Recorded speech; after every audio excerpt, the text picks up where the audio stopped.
ಇವತ್ತಿನ ಪತ್ರಿಕಾಗೋಷ್ಠಿಯಲ್ಲಿ ಸರ್ಕಾರದ ಬಗ್ಗೆ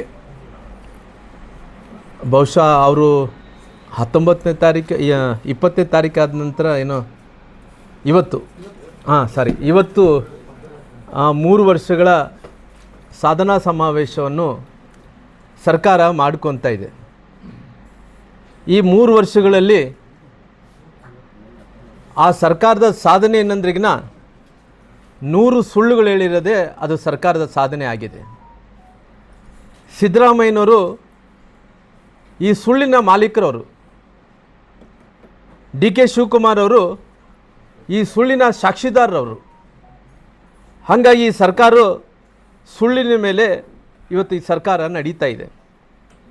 ಉದಾಹರಣೆಯನ್ನು ಹೇಳಬೇಕಾದ್ರೆ ಹಾಲು ಉತ್ಪಾದಕರಿಗೆ ಸುಮಾರಾಗಿ 700 ಕೋಟಿ ರೂಪಾಯಿ ನೀಡಬೇಕಾಯ್ತು. ಇಲ್ಲಿ ತನಕ ಕೂಡ ಬಾಕಿ ನೀಡಲಿಲ್ಲ.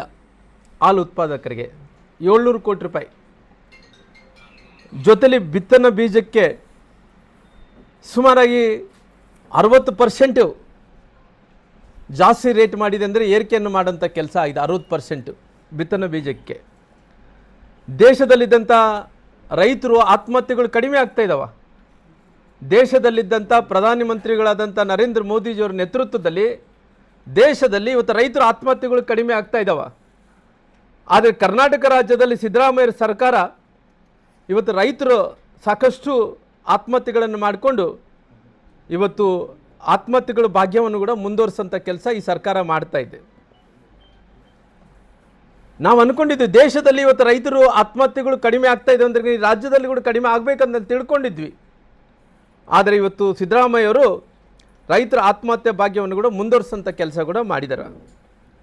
ರೈತರ ಆತ್ಮಹತ್ಯೆಯನ್ನು ಇವತ್ತು ಸಾಕಷ್ಟು ಕಡೆ ಆಗ್ತಾ ಇದ್ರು ಕೂಡ ಈ ಸರ್ಕಾರ ಏನು ಮಾಡ್ತಾ ಇದ್ರಿಗಿನ ಒಂದು 6ನೇ ಗ್ಯಾರಂಟಿ ಅಂದ್ರಿಗಿನ ಇವತ್ತು ಈ ಬರಗೈನ ಸರ್ಕಾರ ಅಂದ್ರಿಗಿನ ಖಾಲಿ ಕೈಗಳ ಸರ್ಕಾರ ಆಗಿದೆ. ಬರಗೈನ ಸರ್ಕಾರ ಇವತ್ತು ರಾಜ್ಯದಲ್ಲಿ 23ನೇ ವರ್ಷದಲ್ಲಿ 2023ನೇ ಇಸ್ವಿದಲ್ಲಿ 2423 ಮಂದಿ ರೈತರ ಆತ್ಮಹತ್ಯೆಯನ್ನು ಮಾಡ್ಕೊಂಡಿದ್ದಾರೆ. 2023 ಮಂದಿ ರೈತರ ಆತ್ಮಹತ್ಯೆಯನ್ನು ಮಾಡ್ಕೊಂಡಿದ್ದಾರೆ. ಅದೇ ರೀತಿ 24ರಲ್ಲಿ 2971 ಮಂದಿ ರೈತರ ಆತ್ಮಹತ್ಯೆಗಳನ್ನು ಮಾಡಿಕೊಂಡಿದ್ದಾರೆ. 2971 ಈ ಸರ್ಕಾರ ಇವತ್ತು ಮಾನಗೆಟ್ಟ ಸರ್ಕಾರ ಅನ್ನೋಂಥ ಮಾತನ್ನು ಹೇಳಬೇಕಾಗುತ್ತೆ. ಇವತ್ತು ರೈತರು ಬಿತ್ತನೆ ಬೀಜನ ವಿಚಾರದಲ್ಲಿ ಈ ಬಿತ್ತನೆ ಬೀಜ ವಿಚಾರದಲ್ಲಿ ಸಂಪೂರ್ಣವಾಗಿ ಯೋಗ್ಯತೆಯನ್ನು ಕಳ್ಕೊಂಡು ಕೇಂದ್ರ ಸರ್ಕಾರ ಕೊಟ್ಟಂಥ ರಸಗೊಬ್ಬರವನ್ನು ಎಲ್ಲ ರೀತಿಯಲ್ಲೂ ಕೂಡ ಕಳ್ಳ ಸಂತೆಯಲ್ಲೂ ಕೂಡ ಮಾರಾಟ ಮಾಡಿಕೊಂಡಂಥ ಕೆಲಸ ಈ ಸರ್ಕಾರ ಮಾಡ್ತಾ ಇದೆ. ಇವತ್ತು ಅವತ್ತಿನ ಸಂದರ್ಭದಲ್ಲಿ ದೇಶದ ಪ್ರಧಾನಮಂತ್ರಿಗಳಂತ ನರೇಂದ್ರ ಮೋದಿಜಿಯವರು ಒಂದು ಕಡೆ ನಮ್ಮ ಮುಖ್ಯಮಂತ್ರಿಗಳು ಮಾಜಿ ಮುಖ್ಯಮಂತ್ರಿಗಳಂತ ಸನ್ಮಾನ್ಯ ಯಡಿಯೂರಪ್ಪನವರು ಕಿಸಾನ್ ಸನ್ಮಾನ್ ಯೋಜನೆಯನ್ನು ತಂದರು. ಈ ಕಿಸಾನ್ ಸನ್ಮಾನ್ ಯೋಜನೆ ತಂದಂಥ ಟೈಮಲ್ಲಿ ರಾಜ್ಯ ಸರ್ಕಾರದಿಂದ 6,000 ರೂಪಾಯಿ, ಕೇಂದ್ರ ಸರ್ಕಾರದಿಂದ 4,000 ರೂಪಾಯಿ ಕೊಟ್ಟು 10,000 ರೂಪಾಯಿ ಕೊಡಬೇಕಾಯಿತು. ಆದರೆ ಇವತ್ತು ಕಿಸಾನ್ ಸನ್ಮಾನ್ ಯೋಜನೆಯನ್ನು ಸಂಪೂರ್ಣವಾಗಿ ಈ ಯೋಜನೆಯನ್ನು ನಿಲ್ಲಿಸೋಂಥ ಕೆಲಸ ಈ ಸರ್ಕಾರ ಮಾಡಿದೆ.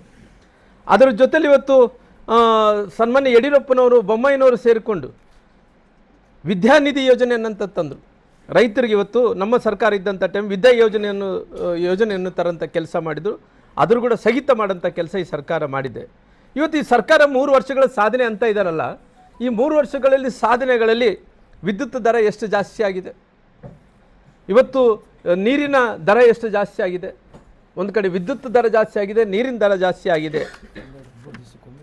ಸುಮಾರಾಗಿ ಮೆಟ್ರೋ ದರ ಎಷ್ಟು ಜಾಸ್ತಿ ಆಗಿದೆ, ಜೊತೆಲಿ ಭೂಮಿ ರಿಜಿಸ್ಟರ್ ಮಾಡಬೇಕಂದ್ರೆ ಅದ್ರ ದರ ಎಷ್ಟು ಜಾಸ್ತಿ ಆಗಿದೆ, ಜೊತೆಲಿ ಡೆತ್ ಸರ್ಟಿಫಿಕೇಟನ್ನು ಪಡ್ಕೋಬೇಕಂದ್ರಿಗಿನ ಅದರಲ್ಲಿ ಕೂಡ ರೇಟ್ ಏರಿಕೆಯನ್ನು ಮಾಡೋಂಥ ಕೆಲಸ ಮಾಡಿದ್ದಾರೆ. ಈ ಸರ್ಕಾರದ ಎಲ್ಲ ನೀತಿ ವಿಚಾರಗಳನ್ನು ನೋಡಿದಂಥ ಟೈಮಲ್ಲಿ ಇವತ್ತು ಎಲ್ಲ ಗ್ಯಾರಂಟಿ ಹೆಸರುಗಳ ಮೇಲೆ ಮರಳು ಮಾಡೋಂಥ ಕೆಲಸ ಈ ಸರ್ಕಾರ ಮಾಡ್ತಾ ಇದೆ. 3 ವರ್ಷ ಅವಧಿಯಲ್ಲಿ ಅವರು ಮಾಡಿದ ಅಭಿವೃದ್ಧಿ ಕೆಲಸಗಳು ಏನೂ ಇಲ್ಲ. 3 ವರ್ಷದ ಅಭಿವೃದ್ಧಿಯಲ್ಲಿ ಯಾವುದೂ ಕೂಡ ಇಲ್ಲ. ಯಾಕಂದರೆ ಇವತ್ತು ಒಂದು ಕಡೆ ಸಾರಿಗೆ ನೌಕರಸ್ಥರು ಮುಷ್ಕರವನ್ನು